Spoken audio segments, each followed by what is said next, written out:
Hello everyone, hope you're doing great and welcome to this new video. In today's episode of the guide series, I'm bringing you an update of my blue Ahri lists. Due to the format evolving and the top decks adapting, changes needed to be made to fine-tune this list and make it so it could still compete with the meta, so here's the update you needed to still be able to play blue Ahri and win locals. As per usual, if you like this video, feel free to let me know by dropping a like and telling me in the comment section, and if there's anything you would want to know or don't understand regarding the deck profile, feel free to ask and I'd be more than happy to help. And with that being said, let's get started with the video. I think the first thing we have to talk about regarding that Rune Deck is what I said in my previous profile and how it converts into the current format. So before, I told you guys that the Katchouze matchup was a bit on the tougher side, which is still true to this day. This holds up. But I also showed you guys a list with a lot of hidden cards in which I was pretty confident at being a strong list at the moment. There was a big shift in the formats, which happened after the Shanghai regionals in China. And that shift was caused by Katchouze winning the tournament with Katchouze Rain. And Katchouze Rain basically invalidates most of the list I showed you before, because your hidden bodies that are supposedly extremely strong at helping you hold for cheap resources are now kinda useless. Because let's say you have a Blast Confi that you hide in whatever battlefields. I had a Blast Confi in there and I have a unit, whatever this is. If they have any boards, anything basically, they can Katchouze Rain. This breaks my board, my base, so basically my tempo. Right, they can't target Blast Confi. But if I want to keep it alive, I have to flip my Blast Confi. And then they can just trade with any boards that they had set up from the previous turn.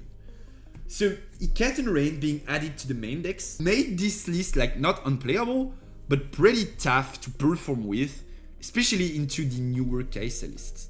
So I had to get back to the kitchen and try and brew a new Ahri build that would adapt to the formats and to the way I thought top decks would be playing. And that's what I did with this list. What are the big strengths in the current formats? In my opinion, Katchouze's biggest strength so far in lists that are being played at top level is Time Warp and Katchouze Rain, these expensive spells, Falling Star too, and then being able to apply pressure in the early game while still playing those super big top end units, right? These are Katchouze's strengths. What are his strengths? If you want to think about them top two decks. He is big, huge push with one unit at a time.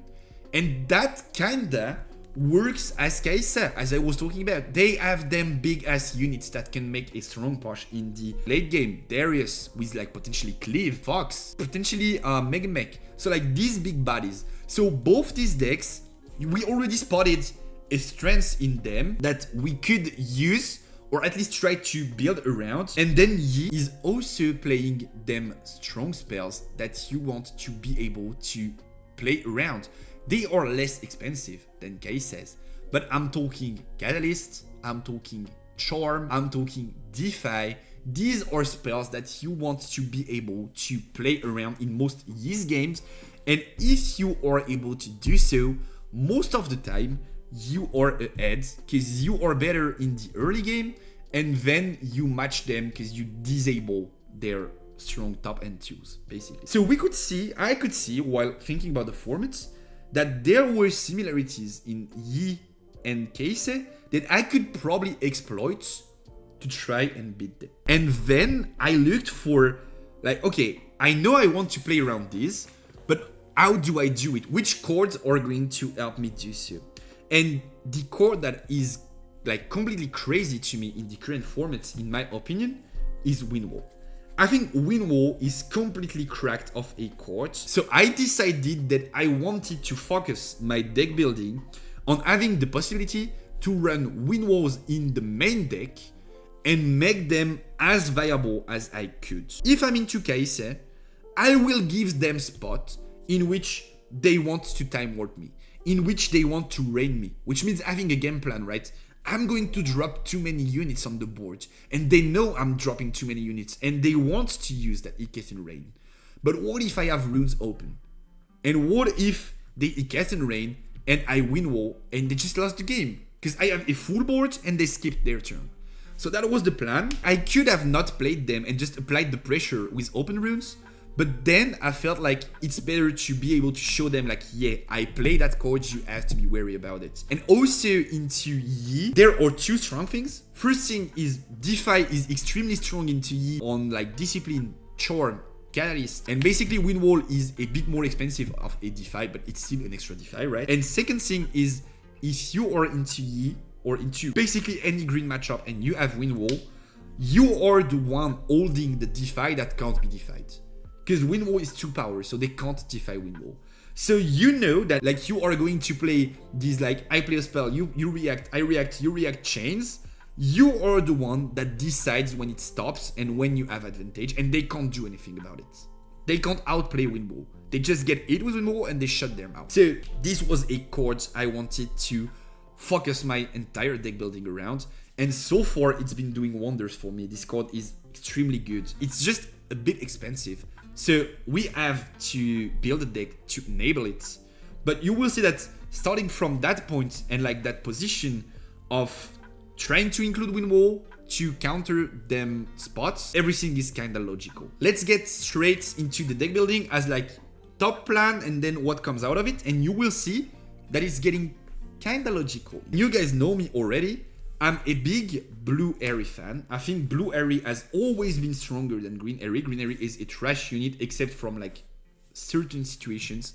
But like most of the time, Blue Ahri is stronger. So I wanted to be able to make use of that Blue Ahri potential. And that is the standpoint I had when I made the first list. I want to try and gain every might advantage I can.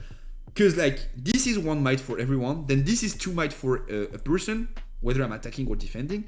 And then I want to be able to generate a lot of might on top of it to outplay my opponent in the early to mid game and then get ahead before we reach the late game. That was already the point for the first list. It's going to be a big point for the second list too. So we are going to be playing a lot of spells because we want to have that might advantage. So we are on the 3 Angwards, of course.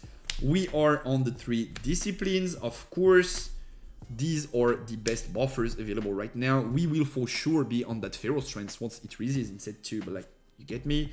We are on them Stupefies, and we are on the Smoke Screens. So basically, we are playing every spell that gives us a tiny bit of might, be it buffing us or debuffing the opponent. These cards, as I told you before, are extremely strong into like Yi and Kai'Sa, because once again, what's strong with Yi and Kai'Sa is how much they are able to do with their top end cards. Dead Bloom, Ikasten Rain, White Flame Protector, Time Warp. These cards, basically, if they don't do anything, they pass turn because they are extremely expensive. Well, these cards allow me to deal with these Foxes, with these Red Dariuses, with these potential Megamechs, with these Dead Blooms. Because like, if I'm into Yi and he comes in with like whatever Dead Bloom, like this is neg 1, so Dead Bloom is 7, and now this is neg 4, so Dead Bloom is now 3. And that makes it so that like most of my units beat it, which is exactly what I want, right? So this is to deal with big bodies, and this is just to like, just overall good cards, cheap enough to be played in like basically every game, so the exact type of card I want to have 3 of in my main deck. And also like these 6 are so sick at cycling the deck, especially when you're on that Dreaming Tree, but they are also good out of that Dreaming Tree scenario, because like, basically, for 1 energy, I'm just going to dig my deck for an extra card. Like, it's extremely cheap. I know I'm going to be able to play it being on my units or your units, whatever. And then, like, I'm just going to be able to cycle my end and get access to, like, resources and grinding my deck. What is the perfect card at enabling both these strategies? In my opinion, one of the strongest cards in green in the current format, especially because Windwall is so good, is Sona.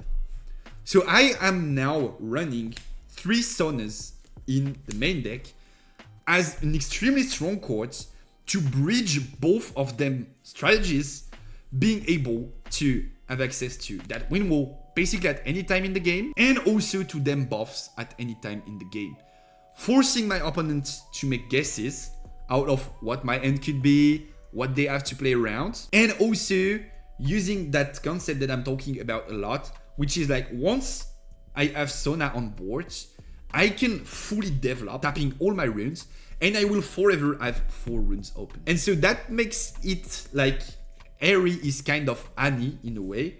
Is like you can drop a lot of wards, and then you still have like 6 runes open to play during your opponent's turn. And also, something that I did love with Sona, when I'm paired into a strong player, or at least a like good player, which are supposedly the players that are like the worst matchups for Ahri, because they are supposedly knowledgeable about everything that you can do, be it battle tricks, win walls and stuff. So like they can kinda read what you are trying to do. Well, you can use this as an advantage against them. Because then if you drop Sona and you restand 4 runes, like I'm in that spot of having 4 runes open, even if I don't have access to win wall in my hands, you have to play around win wall. And that means you can't activate Iketan Rain. You can't activate Time Warp. You probably can't activate like Primal Strength to try and trade and whatever, because I have the potential to be able to win wall them. And that's most of the time enough to warp their plays so that they have dead cards in their hands, because they don't want to use these cards risking to skip a turn, because if they do and I win wall them, like if they play Iketan Rain and I win wall them, they tapped 7 runes for nothing. So the only thing now is how do we manage to enable Sona on a consistent basis? We have to be able to drop Sona at a battlefield. And one of the biggest problems in Sona was that if you miss on turn 1, or if you are not able to conquer, then Sona is kinda slow. So I had to try and make Sona work, so the rest of the build is kinda oriented towards either making advantage out of Sona's effect or making Sona alive in the early game. And for that reason, I upgraded the list from 6 turn 1s previously, which were 3 Ravenbloom and 3 Porous, which are the better ones. Once it's out, we are going to be playing that blue Poro for sure. But so far, these are the good ones. And I also added Watchful Sentry, which I'm not a big fan of. But so far, I feel like it's the best turn 2 available outside of like these 6. Sentry is either here to like dig through your deck and just like get them early points, or to enable Sona. And in both scenarios, you don't need a lot of might, because Sona is might herself. If I was not playing Sona, I would probably still be on like them 6 turn 1s. The idea is that 8 is the number that allows you to have maximum chances of opening 8 turn 1 units, but not increase your chances of opening several of them too much. Sentry over Clockwork, yes. So this deck burns a lot of power. You pay power to play Windwall, you pay power to play Sona, you pay power to play Ahri, you pay power to play Smokescreen. So I kinda wanted an option that was not costing me power in the early turns. And then my last units in the deck, because I'm once again not playing a whole lot of units, or them Sprite Mother. So previously I was on 3 Sprite Mother. I still think it's extremely strong in the Kai'Sa matchup. The reason I accepted to cut 1 is that we are playing a lot less Idens. We are not playing Blast Confi, Pine Confi, whatever. And we are not playing the Sprite Co anymore. So there's not as much value as having one of these sprites like get a quick conquer, and then you can hide the chord and you make a lot of value out of it. This card is still strong, pretty good in Kai'Sa. When they wipe your board, you are able to like generate and accelerate, retake a battlefield. I have this third one in the sideboard. We are going to talk about sideboarding right after, but I still think it's strong, and I still think you need to play them. I just needed room to fit the rest of the cards, and so that was the card I decided to cut. And that's it for my units. Your bigger plan in the game is to protect them. Like, you don't want to give them units up. You want to protect that Sona. You want to protect them turn 1s when you can. You want to protect that blue Ahri as much as you can. But what's better than before at doing so is that you have access to Windwall to deal with their expensive removals. You can negate Falling Star, which you could not do before in the previous list. And that's also something that I like. I did not talk about it, but I like in this list. Windwall is almost never useless, because even if they side out both Iketan Rain and Time Warp because they saw you play that Windwall, well, you can just Windwall Falling Star. They are never going to side out Falling Star, and then you have a pretty much decent trade, because most of the time you are ahead in points and tempo. And like, Falling Star is what they use to make up for that difference. And then if you negate it, 1, they don't make up for the difference in tempo and the advantage that you have.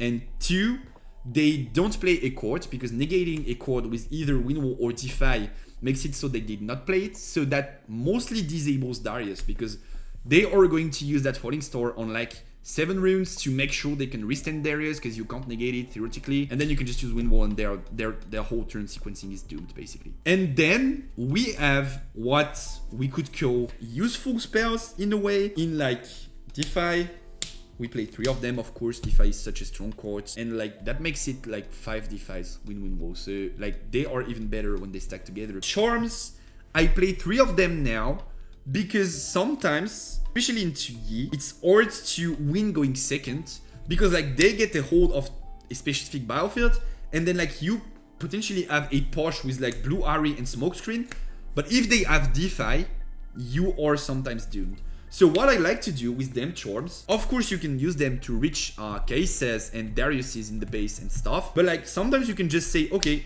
Yi, your Poro is going back to base, like this goes back to base, and then I'm just going to conquer the battlefield. And that's sometimes enough to create a difference, especially into battlefields like God of the Grove Willow, in which if they hold the draw. And of course it's also extremely strong into Katchouze, paired with blue Ahri, mostly, because like if they have Darius is 5 mites, but then you can just charm it. It's comes into blue Ahri, then legend effect makes it 4, and then blue Ahri makes it 2. And so like blue Ahri on its own trades with Darius. And then we have the 3 blue staples that are like also very important to the list in my opinion. First one is playset of retreats. Retreats is extremely strong in a lot of situations. It's extremely strong into Yi, because if they charm, retreat is the perfect way to play around charm. They wasted a rune, they did not achieve anything. It's an extremely good card into Katchouze. Sometimes you don't need to Wind Wall Falling Stars because you have access to retreat, and it helps you make up for the power cost of your whole deck, which is pretty expensive. It's pretty power hungry, and also it allows you to be the better user in the game of Dreaming Tree, which everybody's playing right now. So what this means is basically if we are in that Dreaming Tree, I have 3 retreats, 3 Hang Wards, 3 disciplines, 3 stupefys. I have the maximum copies of like interactions on the Dreaming Tree playable in the game right now. So if Katchouze is going Dreaming Tree game 1, she's playing a good battlefield for me, and I'm the one going to use it to make advantage of it. And the last 3 cards in my deck are Katchouze the Past, which I think is an amazing card. If you don't have cards to draw, sometimes you are stuck with units and you don't get access to your spells, and your spells are what gets your deck going, because then you want Dreaming Tree, you draw, then you play, then you draw again, then you push, and like units, a combination of both units to cast your spells onto and continue spells to buff them units. And like Consult is extremely strong at doing that. Something that I also like a lot is in the early to mid game, your opponent is not going to challenge Sona most of the time, because like I drop this in the battlefield, then I drop Sona, you can't contest. Like I have 4 runes open, I have Raven Bloom, I have Sona. Like if you come here, your units are going to die, you're going to achieve nothing. So I know I'm going to have like at least 1 or 2 turns in which I can make use of Sona's runes for quote-unquote free. An amazing way of doing so is just hardcasting Katchouze the Past. You use the 4 runes of Sona to not pay power, use it and draw 2 cards. And like if you are in a scenario in which you have a lot of runes, then you can just pay an extra power to hide that Katchouze and also play it for free and still have runes standing with Sona. And you will see that as part of the plan, these toolbox cards are extremely crucial. So that's the point of the main deck. Let's jump into the battlefields, runes, and sideboards. Regarding runes, we are on them 7 green and 5 blue runes. Before it was 7 blue and 5 green, but we are now on Sona, we are not on Mundo anymore. So basically the split changed, allows us to play Wind Wall even in the mid game, allows us to play Defies, Charms, Sona. You could potentially want to be on 4 blue and then 8 green, because you bring a lot more green, but you are on Bright Mother and Smokescreen, and sometimes you need to combine both. The fact that you need to have 2 blue runes makes it so that 5 is the correct number. And then we have battlefields before jumping into the side deck, rather important. Game 1, most of the time, I'm going to go Trifarian Warcamp. This is one of the innovations that I was able to bring into the deck because I did cut Mundo. If you guys remember, in my first build, I was playing 2 Mundos, in the main deck. So I was playing Zone Warren because I needed that cycling power to make Mundo live and find it or discard it. Warcamp is now the better game 1 battlefield. It's neutral, but it's neutral in the sense that I'm the one making advantage off of it. Because if I'm into Warcamp, I can just negate your +1 with Ahri Legend when you attack me, and I still have the +1. So let's say I have Sentry, then Sentry is 2 might because Warcamp, and then Poro comes in.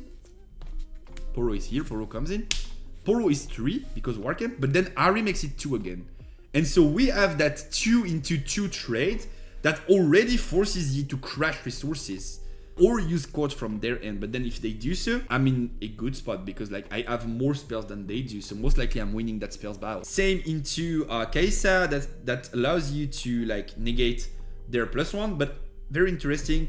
That allows you to play much more efficiently around Kai'Sa's blasting spells. How can Kai'Sa blast in the current formats? Rather simple. They can blast with X-Tech Ray, which is 3 damage. They can blast with Void Seeker, which is 4 damage. And they can blast with Falling Star, which is 3 and 3. And they can blast with Ikithin Rain, which is like 2, 2, 2, 2, 2, 2, 2 a lot of the time. What does this card do? 4 might. Beats Falling Star, right? They need to use 2 pings. So if you have like something like Retreat, extremely efficient. Beats X-Tech Ray already, because like 4 health. Does not beat Void Seeker, because like 4 and Void Seeker is 4. But if I do this, now it's 5. So it beats Void Seeker. If you are playing into Rain, if we are here, what they can do is they can use 3 pings on that Sona to quote unquote make sure it dies. Because like if they use 3, they deal 6. If I use Engwards or Discipline, it's still 6 and it dies, right? But then if I'm into that Warcamp, they are kind of forced to use 4 pings onto that Sona. Because if they go 2, 4, 6, but this is 5 because of Warcamp, if I use like Engwards, it goes to 7 and survives. So they kinda have to use 4 pings. And then once again, that makes Retreat extremely efficient at protecting that Sona and wasting most of their spell.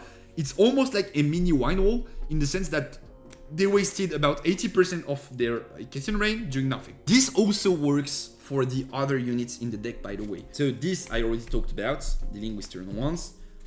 This being 4 is crazy strong. Plays around X-Tech Ray, plays around Falling Star, whereas before it was exposed to all of these cards, so pretty strong. And then Sprite Mother is also 3 and the Sprite is 3. So once again, allows Sprite Mother and the Sprite to play around Falling Star and X-Tech Ray. And then you have like what they have to use to kill these cards is Void Seeker, but your deck has one of the best answers to Void Seeker in the game, maybe the best answer in DeFi. So they kind of don't want to have Void Seeker in their deck fighting green, and they surely don't want to activate it. So Trifarian is a pretty strong innovation that I like a lot in the deck so far. And now talking about the other battlefields, it's much more of my like classic lineup that you guys know about already. Going first, so if I lose game 1 or game 2 and I know I'm going first game 2 or game 3, I'm going for Grove. Allows me to be a strong holder with like whatever turn 1 I'm dropping. This is not good at holding for sure, right? But like this is good at holding, this is good at holding of course. And then let's say even if it's like Sentry, I'm pretty happy to do this, and then on turn 2 I drop this, and then what do you do, right? Like what do you do into like this battlefield with like 4 runes open? Like basically nothing. There's nothing you can do to trade it, at least in the early turns of the game. And the other battlefield is Dreaming Tree, which is the kind of Ghost-Taken battlefield that you want to see. Obviously, as you said, we are using a legend that says when you are holding a battlefield, you do something, right? So obviously you are a bit weaker at going second. That's just like obvious. I will not be the one saying like, no, this deck is like goated going second. Of course, it has issues, mostly because this legend is vanilla if you are going second, right? But then in Dreaming Tree, it's different. Because first of all, you can take advantage of your opponent's Dreaming Tree. Once again, every case is on Dreaming Tree right now, or most of them. And also, you can use your own Dreaming Tree as a way to push going second. And that makes your buff cards so insanely better. This kinda makes up for the weakness of going second, and this also makes up for the fact that this card does not draw cards, and so sometimes going second you are using it to push. Like let's say it's another battlefield, like let's say this one, I'm like going there, then I have to use effect, then I have to use Engward, then okay, I conquer. But like, I dropped a unit, I dropped an Engwards, I did not make any quad advantage out of it. Can be harsh sometimes if you don't see like consult and stuff.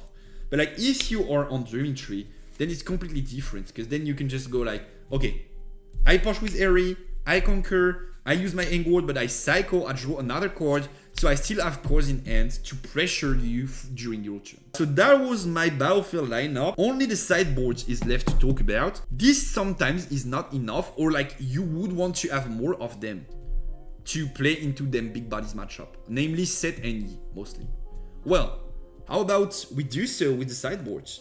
So we are bringing in them 3 Rune Prisons to make sure, 1, they never conquer, and 2, if they happen to do so, we can just play for the other battlefields, and then if they try to conquer both, we can just save 1 for sure. So like, this is the sideboard plan, like the key cards to see in the Yi matchup and in the Set matchup. In these matchups, actually, those cards are extremely strong, but like cards like retreats are not so strong. So if you've seen your opponent is not on that like Snapvine, a lot of challenging stuff game 1, you can just side them retreats, and then you have a deck full of like combat tricks. Most of the time I'd say you got retreats, but sometimes you can see like they played 1-2 challenge game 1, potentially they play Snapvine.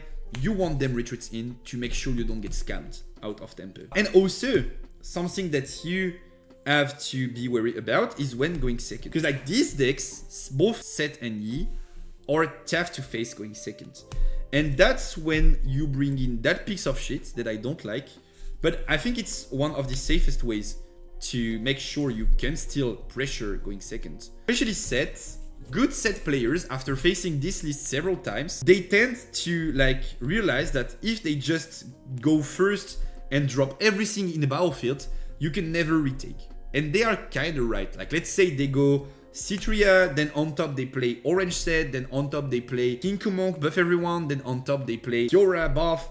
Like, you can't reconquer it. But then, when you know they are going first, side that green Ahri, and then you have a perfect spot at like, okay, now if you don't fight my boards, I'm the one going first. You are Set, you are going first.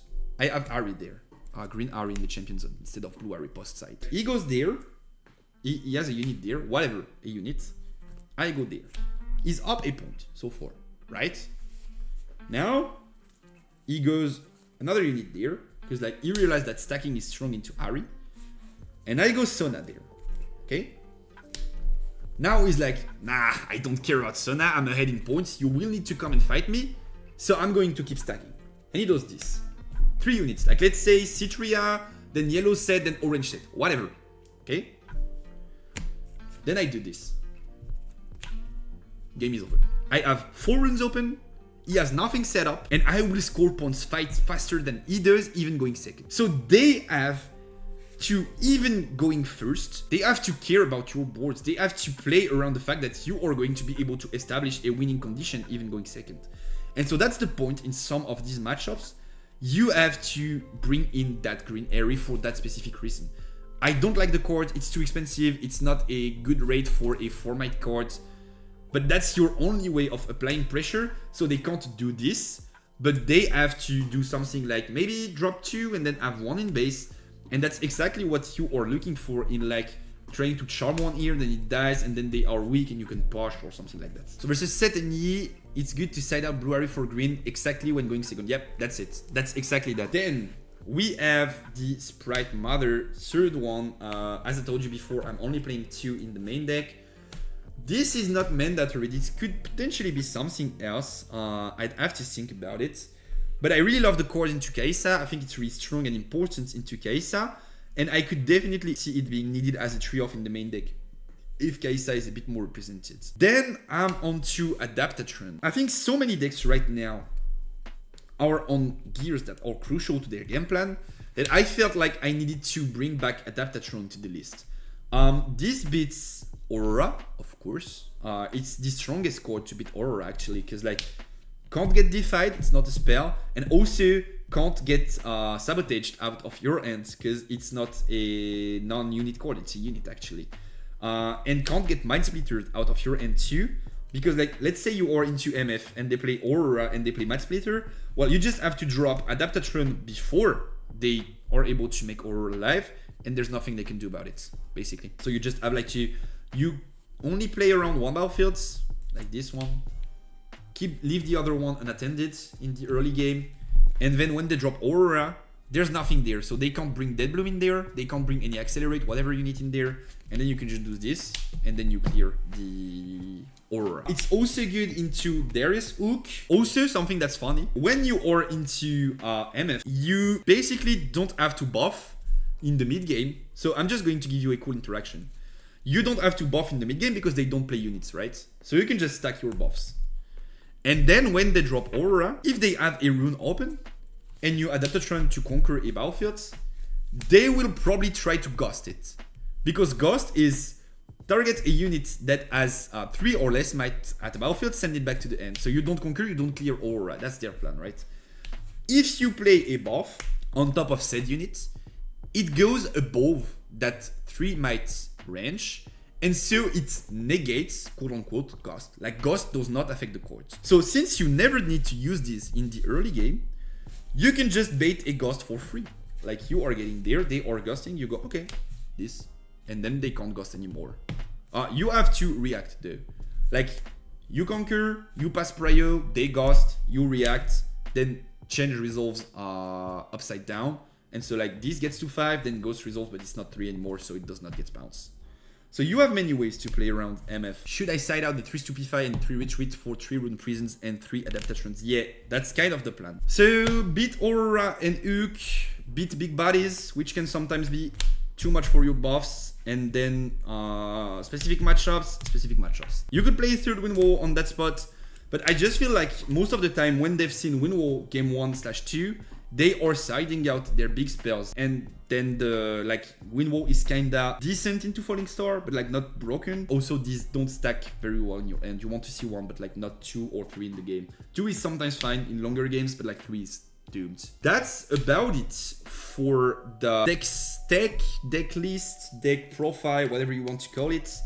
I saw someone talking about top end and stuff. This deck is extremely efficient at operating on low rune count. Most of the time I close my games at like 6, 7, sometimes 8 runes. I'm a big fan of Mundo, so if I was on more runes, I'd probably play Mundo.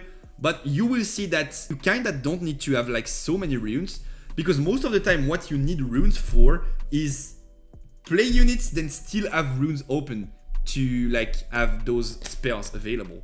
But then if you manage to have that Sona online, you can be on fairly low rune count, like let's say 6, because you can tap 6 to play, and then you have 4 runes open to play spells. So basically you have like 10 runes, which is enough to match most of the current decks. So that's like not so much of a problem, but that means that you can't make these top end cards as efficient as you would want to. I hope everything was clear. I hope you guys like the idea. I hope some of you will be trying the deck at locals. I tried to break down my entire thought process into like not only making tech decisions for the deck, but like overall my vision of the formats and why I would be playing this deck, and like what are my options when it comes to deck building and what I want to counter in these big top end oriented decks. Remember that strong decks in the formats, they are not good at generating a billion push. What they are good at is making their one strong push extremely efficient in Dead Bloom, White Flame, Iketan Rain, Darius Cleave, Fox. If you manage to create scenarios in which whatever push they use, you can like force them to use that one and you have a way to beat it, then it's like super strong. What's the Victor plan? Victor you kind of naturally beat, because like you have Wind Wall for stratagem and you have much more drop power than they will ever have. So you are the one in the lead deciding whenever you want to fight. Also, Trifarian is a strong tool against Victor. Most of them run Trifarian and you also run it. Usually what's a pain for Ahri is that like let's say I have a 2 might unit, whatever it is. Do we have one? Yeah, this one. I have a 2 might unit, they come with 2 tokens, it's now 4. Their tokens, while mine is only 3, right? Because they have a lot of small units, so they make use of that buff. But like now that we are on Ahri, like their tokens are still 1, so I'm the only one getting the buff, so like that does not matter in Trifarian. And out of that, yeah, Windwall for Stratagem is the plan. Decree is not good into you. That's not a goal that they want to play into you. Buffs are strong into Victor. You can defy Hidden Blade if needed. You can retreat if needed. The only thing you have to be wary about against Victor is you don't want to drop that blue Ahri when you don't have other units to not have it called the weak. So either you have retreat and you protect it, or like you have another unit to tribute, because you never want to lose that blue Ahri to call the weak in the early to mid game. This could be very instrumental to your game plan. Nope, I'm not playing neither Watcher or Tasty. I think they are too expensive.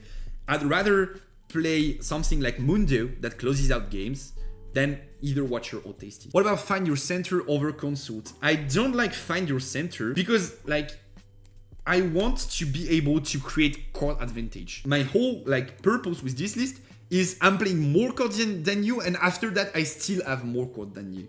Like you are going to be using a spell, I'm going to be using retreat, I'm going to have an extra unit in hand, then draw a card off of Dreaming Tree, then ramp a rune. And so like I have 2 extra cards in hand and I have a rune. You are using cheap spells to create advantage when you can. And Find Your Center does not generate card advantage. Most of the time when playing into case and having decent games, I'm like on 5, 6, 7 cards in hand and they only have 1 or 2. And like the games that I lost most of the time were because I was missing on card advantage, and so I did not have enough options to like bluff, play with my hand, play with my runes.